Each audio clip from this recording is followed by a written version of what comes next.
Take a look at this. This is pass block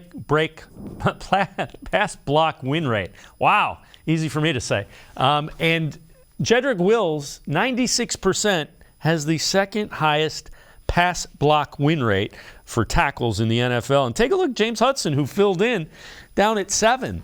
So those, again, are guys that, there were some question marks. And I know people have been questioning Jedrick Wills.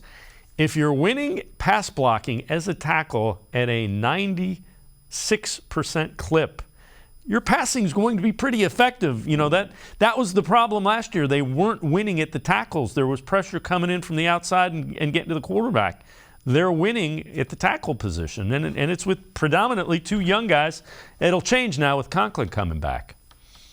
Yeah, and I mean, obviously, when you're in the same category as guys like Laramie Tunsil or Rashawn Slater, as a tackle, you're doing something right, and it kind of matches up with the eye test with both Jedrick Wills and James Hudson. Obviously, there's the expectation of Wills needing to take that extra step up to validating his status as a top 10 pick.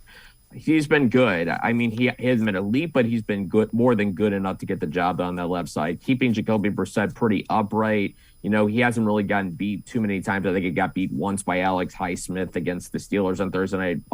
Granted, what was a great move by Alex Highsmith. You have to kind of tip your cap to that. But the real surprise is James Hudson being tied for 7th. I mean, we saw just how much Hudson really struggled last season. In the Steelers game in particular, him going up against TJ Watt a lot of times was a mismatch.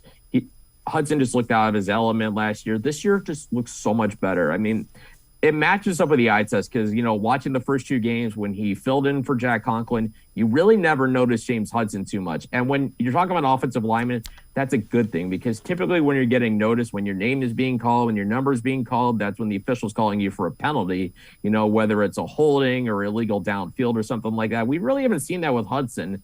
And I think that's important for the Browns that he is coming along. He's playing well. Maybe could be a potential swing tackle for a couple of seasons. It's an important thing to have, and Hudson showing, some growth this year, I think is huge for this offensive line.